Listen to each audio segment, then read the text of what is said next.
میں پھر تکلیفیں بھی آئیں گی. فرمایا جب یہ تکلیفیں آئیں گی، مصیبتیں آئیں گی، استعینوا بالصبر والصلاۃ، پھر صبر سے مدد طلب کرنا اور نماز سے مدد طلب کرنا.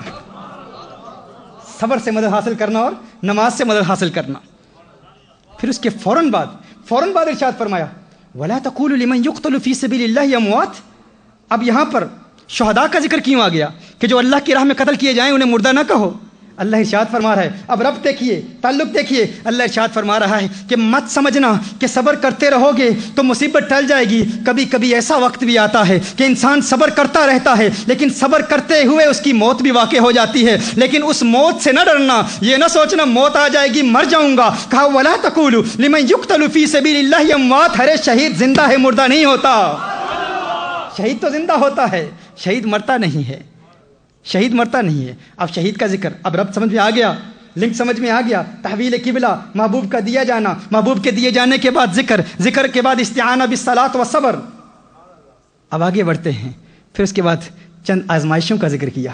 وَلَنَبْلُوَنَّكُمْ بِشَيْءٍ مِّنَ الْخَوْفِ وَالْجُوعِ وَنَقْصٍ مِّنَ الْأَمْوَالِ وَالْأَنفُسِ وَالثَّمَرَاتِ، کہ پھر ہم تمہیں آزمائیں گے، کبھی مال کے نقصان سے، کبھی جانی نقصان سے، کبھی بھوک سے، کبھی پیاس سے، کبھی خوف سے. آپ غور کریں.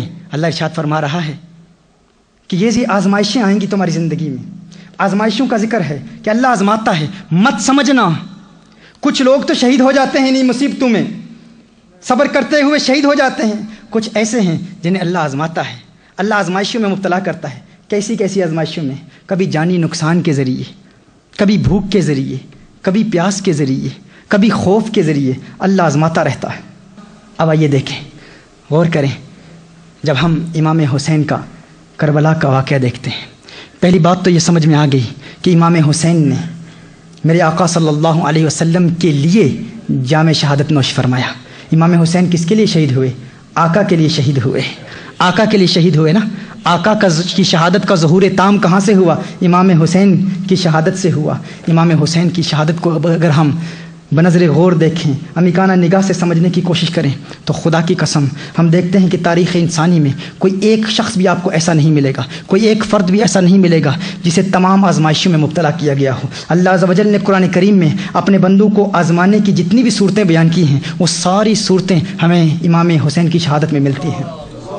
اور کوئی ایسا انسان آپ کو نہیں ملے گا، کوئی ایسا انسان آپ کو ایسا نہیں ملے گا کہ جس ایک فرد کو اتنی آزمائشوں میں مبتلا کیا گیا ہو. کسی کو بھوک کے ذریعے اللہ عز و جل آزماتا ہے، کسی کو پیاس کے ذریعے آزماتا ہے، کسی کو اللہ عز و جل اولاد کے نقصان کے ذریعے آزماتا ہے، کسی کو شہادت دیتا ہے. لیکن ایک امام حسین کی ذات ہے، وہ ایک امام حسین کی ذات ہے. وہ فرد واحد ہیں جنہیں اللہ عز و جل نے بھوک کے ذریعے بھی آزمایا، پیاس کے ذریعے بھی آزمایا، مالی نقصان کے ذریعے بھی آزمایا. علی اکبر سامنے کٹ گئے، اللہ آزما رہا ہے. علی اصغر کی شہادت کے ذریعے آزمایا، امام قاسم کی شہادت کے ذریعے آزمایا، اللہ آزما رہا ہے. امام حسین خود شہید ہو گئے. خدا کی قسم قرآن کریم کی ان آیات کی تفسیر جب میں پڑھتا ہوں، ان آیات پر غور کرتا ہوں اور ربط بین الآیات کو دیکھتا ہوں، کبھی کبھی جب دل میں آتا ہے کہ تفسیر کی کتاب اٹھاؤں، تفسیر کی کتاب اٹھانے کے لیے ہاتھ بڑھاتا ہوں تو ہاتھ رک جاتا ہے. ایک آواز آتی ہے تفسیر کی کتابیں اٹھانے کی ضرورت ہی نہیں، ان آیات کو دیکھ اور امام حسین کی ذات کو دیکھ، امام حسین کی شہادت کو دیکھ. رب کعبہ کی قسم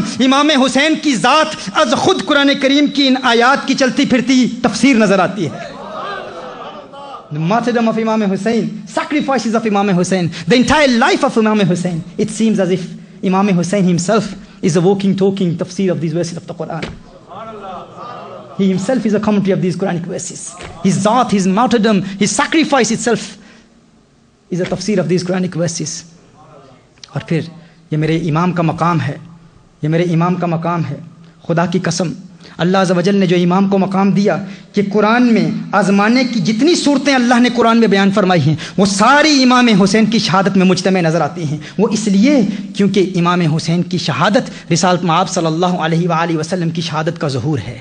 اور کوئی ایک آزمائش بھی باقی رہتی تو میری آقا صلی اللہ علیہ وسلم کی شہادت کا ظہور تام نہ ہوتا، کیونکہ یہ آقا صلی اللہ علیہ وسلم کی شہادت ہے، یہ آقا صلی اللہ علیہ وسلم کی شہادت کا ظہور ہے. اسی لیے میں کہتا ہوں کہ میرا امام حسین یہ وہ در یکتا ہیں کہ خدا کی قسم صرف کائنات پوری کائنات میں کوئی اور امام حسین کی طرح آپ کو نہیں ملے گا. پوری کائنات میں یہ ایک ہی نگینہ ہے امام حسین، ان جیسا کوئی دوسرا نہیں ہے. یہی وہ مجاہد ہے، یہی وہ مرد کلندر ہے کہ جس نے میدان میں یزید جیسی طاقت کو للکارا. دلاوروں میں فرد ہے یہ کیسا شیر مرد ہے، دلاوروں میں فرد ہے یہ کیسا شیر مرد ہے کہ جس کے دبدبے سے دشمنوں کا رنگ زرد ہے. دلاوروں میں فرد ہے یہ کیسا شیر مرد ہے کہ جس کے دبدبے سے دشمنوں کا رنگ زرد ہے. یہ بالیقین حسین ہے، یہ بالیقین حسین ہے، یہ بالیقین حسین ہے. نبی کا نور عین ہے جبھی تو اس کے سامنے یہ فوج گرد برد ہے، جبھی تو اس کے سامنے یہ فوج گرد برد ہے. یہ بالیقین حسین ہے، نبی کا نور عین ہے. آئیے آخری بات آپ کی گوش گزار کرتا ہوں تاکہ کوئی ذہنی خلیش باقی نہ رہے. میرے آقا صلی اللہ علیہ وسلم کے متعلق میں نے یہی عرض کیا کہ میرے آقا صلی اللہ علیہ وسلم کی شہادت کا ظہور کہاں ہوا؟ امام حسین کی شہادت کے ظہور سے. امام حسین کی شہادت جہریہ، میرے آقا صلی اللہ علیہ وسلم کی شہادت جہریہ کا انجام اور انتہا ہمیں کہاں نظر آتی ہے؟ امام حسین جب میدان کربلا میں شہید ہوتے ہیں تو میرے آقا صلی اللہ علیہ وسلم کی شہادت جہریہ کا ظہور ہوتا ہے. میرے آقا ارشاد فرماتے ہیں حسین منی وَأَنَا مِنَ الْحُسَيْن. حضور ارشاد فرماتے ہیں حسین مجھ سے ہے اور میں حسین سے ہوں، حسین مجھ سے ہے اور میں حسین سے ہوں. اب سوال پیدا ہوتا ہے، یہ تو بات سمجھ میں آتی ہے کہ حسین آقا سے ہیں، لیکن آقا حسین سے کیسے ہیں؟ یہ بات تو سمجھ میں آتی ہے کہ حسین آقا سے ہیں، یہ بات سمجھ میں نہیں آتی کہ آقا حسین سے ہیں. آقا حسین سے کیسے ہیں؟ Grandson is from his grandfather. That's understandable. But how can the grandfather be from his grandson? The Prophet sallallahu alaihi wasallam is saying, Husaynun minni wa ana min al-Husayn. Hussein is from me and I am from Hussein. حضور فرما رہے ہیں حسین مجھ سے ہے، میں حسین سے ہوں. یا رسول اللہ صلی اللہ علیہ وسلم، یہ بات تو سمجھ میں آتی ہے کہ حسین آپ کے نواسے ہیں، حسین آپ سے ہیں، لیکن آپ حسین سے کیسے ہیں؟ تو اس کو سمجھنے کے لیے ایک مثال سمجھ لیجئے. آپ ایک بیج بوتے ہیں، زمین میں ایک بیج بوتے ہیں، وہ پودا بنتا ہے، پودا پھر ایک تناور درخت بنتا ہے، تناور درخت بنتا ہے، بڑا درخت بنتا ہے، اس پہ پھل لگتے ہیں. توجہ میری طرف کریں. درخت بنتا ہے اور پھر اس پر پھل لگتے ہیں. اب کوئی شخص یہ کہتا ہے کہ یہ پھل اس بیج سے ہے، یہ پھل اس بیج سے ہے. یہ بات تو سمجھ میں آتی ہے کہ یہ پھل بیج سے ہے، کیونکہ بیج اصل ہے، پھل اس سے نکلا ہے. بیج سے پودا نکلا، درخت بنا، درخت پر پھر پھل لگا، درخت پر پھر پھل لگا. تو اگر کوئی شخص یہ کہے کہ پھل بیج سے ہے، یہ بات سمجھ میں آتی ہے. لیکن اب کوئی شخص یہ کہے بیج پھل سے ہے، آپ کہیں گے یہ بات سمجھ میں نہیں آتی، بیج پھل سے کیسے ہے؟ بھائی پھل بیج سے ہے یہ بات تو سمجھ میں آتی ہے، لیکن بیج پھل سے کیسے ہو سکتا ہے؟ اس کا جواب یہ ہے کہ تھوڑی دیر کے لیے انتظار کرو، وہ پھل جب پک جائے اسے کاٹو، جب اس پھل کو کاٹو گے تو اس میں سے وہی بیج نکلے گا.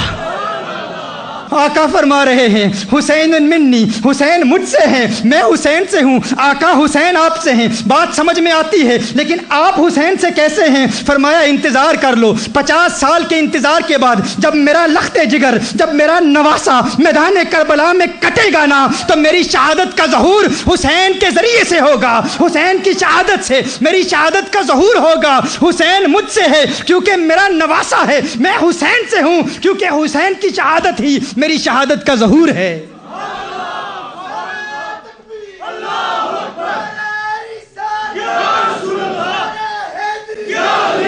حسین کی عظمتوں کے ترانے الاپتے رہو، حسین کو یاد کرتے رہو، حسین کے نام کی محفلیں سجاتے رہو. مبارک ہو آپ کو جنہوں نے حسین کی محفل سجائی ہے. اللہ تعالیٰ تمہاری اس کاوش کو اپنی بارگاہ میں قبول فرمائے. اللہ آپ کی حاضری کو قبول فرمائے. ہمارا یہ طریقہ رہا ہے کہ ہر بزم میں ہم کچھ پریکٹیکل ٹیچنگز دیتے ہیں. محرم الحرام کی 10 تاریخ کے لیے، عاشورہ کے لیے آپ یہ ورد لکھ لیجئے. حضور اکرم صلی اللہ علیہ وآلہ وسلم نے ارشاد فرمایا جو کوئی اس روز قرآن کریم کی 10 آیات بھی پڑھ لے تو تمام سال قرآن کریم پڑھنے کا ثواب حاصل کرے. جو شخص 10 محرم الحرام کو قرآن کریم کی 10 آیتوں کی تلاوت کر لے گویا کہ اس نے تمام سال قرآن کریم کی تلاوت کی، اور ہر نیکی کا ثواب 1000 نیکیوں کے برابر ہے۔ اور جو کوئی اس روز غسل کرے تو پانی کے ہر قطرے کے بدلے جو اس کے جسم سے ٹپکے 1 سال کی عبادت کا ثواب حاصل ہو اور جسمانی امراض سے حفاظت ملے۔ یہ ایک عمل ہے، اس کا ارادہ کر لیں۔ حضور اکرم صلی اللہ علیہ وآلہ وسلم نے ارشاد فرمایا من زار عالما فی عاشوراء فکأنما زار نبیا وکتب اللہ له بکل نظر علیہ ثواب عبادت 1000 سنہ۔ حضور اکرم صلی اللہ علیہ وسلم نے ارشاد فرمایا جس نے عاشورہ کے دن کسی عالم کی زیارت کی گویا اس نے نبی کی زیارت کی، اور ہر نظر کے بدلے جو اس عالم کی طرف دیکھتا ہے اللہ 1000 سال کی عبادت کا ثواب اس کے نامہ اعمال میں لکھتا ہے۔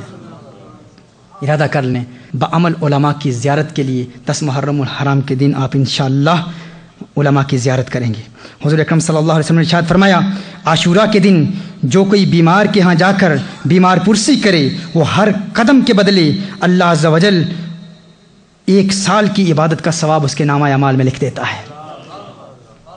ارادہ کر لیں کہ مریضوں کے پاس جا کر بیمار پرسی کی سعادت حاصل کریں گے، ان کی بیمار پرسی کے لیے جائیں گے تو ہر قدم کے بدلے 1 سال کی عبادت کا ثواب اللہ آپ کے نامہ اعمال میں لکھ دے گا۔ حضور اکرم صلی اللہ علیہ وسلم نے ارشاد فرمایا من مسح یدہ علی رأس الیتیم فی عاشوراء رفعت لہ بکل شعر رأسہ درجۃ فی الجنہ۔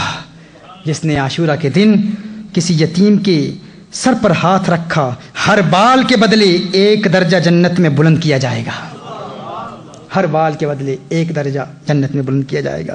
حضور اکرم صلی اللہ علیہ وسلم نے ارشاد فرمایا جس نے عاشورہ کے دن 2 دشمنوں کے درمیان صلح کرا دی اللہ تعالیٰ اس کے دشمنوں اور قرض خواہوں کے درمیان قیامت کے دن صلح کرا دے گا اور واجب کر دے گا اس کے لیے جنت واجب کر دے گا۔ ارادہ کر لیں دشمنیاں ختم کریں گے۔ عاشورہ کے دن لوگوں کے پاس جا کر 10 محرم کو لوگوں سے صلح کریں، اگر اپنا کوئی دشمن ہے تو اس سے بھی راضی ہوں گے، اس سے معذرت طلب کریں گے، معافی مانگیں گے، اور اگر 2 دشمن ہیں تو ان 2 دشمنوں کے مابین بھی صلح کرانے کی کوشش کریں گے۔ حضور اکرم صلی اللہ علیہ وسلم نے ارشاد فرمایا جو اپنے اہل و عیال غرباء اور مساکین پر رزق کی فراخی کرے گا اللہ تعالیٰ ایسے شخص کو بروز قیامت تشنگی اور بھوک سے بچا لے گا۔